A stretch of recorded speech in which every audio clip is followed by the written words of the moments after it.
పలు అభివృద్ధి పనులకు శంకుస్థాపనలు చేసేందుకు రాష్ట్ర ముఖ్యమంత్రి రేవంత్ రెడ్డి ఈ నెల 5న వరంగల్ జిల్లా నర్సంపేట పట్టణంలో పర్యటించనున్నారు. ఈ సందర్భంగా పట్టణ శివారు పాకాల రోడ్డు సమీపంలోని మెడికల్ కాలేజ్ ఎదురుగా నిర్వహించే బహిరంగ సభ, హెలీప్యాడ్ ఏర్పాట్లను పరిశీలించారు. వరంగల్ సిపి సన్ప్రీత్ సింగ్, ఎమ్మెల్యే మాధవరెడ్డి ముందుగా హెలీప్యాడ్ స్థలాన్ని పరిశీలించి స్థానిక పోలీసుల వద్ద ఉన్న సమాచారాన్ని అడిగి తెలుసుకున్నారు. అనంతరం ఏర్పాట్లపై ఎమ్మెల్యే దొంతి మాధవరెడ్డితో చర్చించారు. అభివృద్ధి పనుల్లో భాగంగా శిలాఫలకాల శంకుస్థాపనల అనంతరం నిర్వహించే బహిరంగ సభ స్థలాల్లో ఏర్పాట్లను పరిశీలించి అనంతరం మాట్లాడారు.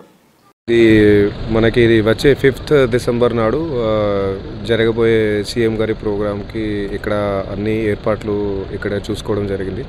సో ప్రస్తుతానికి ఇప్పుడు అన్నీ కూడా అరేంజ్మెంట్స్ ఇక్కడ చేయడం జరుగుతుంది. సో పోలీస్ సైడ్ నుంచి కూడా అంతా కూడా సెక్యూరిటీ పరంగా 100% అది పర్ఫెక్ట్గా ఉండేటట్టు, అట్లాగే ఎలాంటి కూడా ట్రాఫిక్ ఇబ్బందులు రాకుండా, అలాంటి వేరే కూడా లా అండ్ ఆర్డర్ పరంగా కానీ సిక్యూరిటీ పరంగా కూడా కానీ ఎలాంటి కూడా ఇష్యూస్ లేకుండా టోటల్గా కంప్లీట్ చేస్తాము. సో ఇప్పుడు ఎంత ప్రిపరేషన్ స్టేజ్లోనే ఉంది. తర్వాత కంప్లీట్ అయినాక మళ్ళీ మాట్లాడతాం.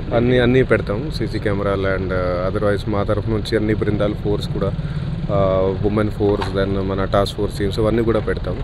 సో ఇంకా ప్లానింగ్ స్టేజ్లో ఉంది. అంతా కంప్లీట్ అయినాక మళ్ళీ చెప్తాం.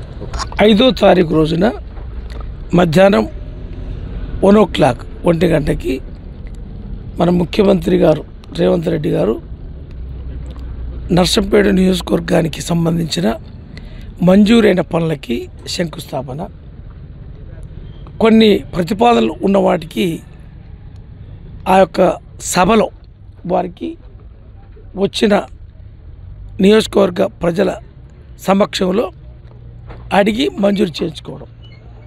ఇప్పుడు మంజూరు అయిన ఏదైతే కార్యక్రమాలు, మెడికల్ కాలేజ్ సుమారుగా 150 crores, నర్సింగ్ కాలేజ్ 25 crores, తర్వాత ఇంటిగ్రేటెడ్ స్కూల్ అదొక 200 crores, మున్సిపాలిటీకి సంబంధించి drains, roads, culverts, central lining, junctions అన్నీ కూడా ప్రాథమికంగా ఒక 20 crores మంజూరు ఇచ్చినారు. వాటికి కూడా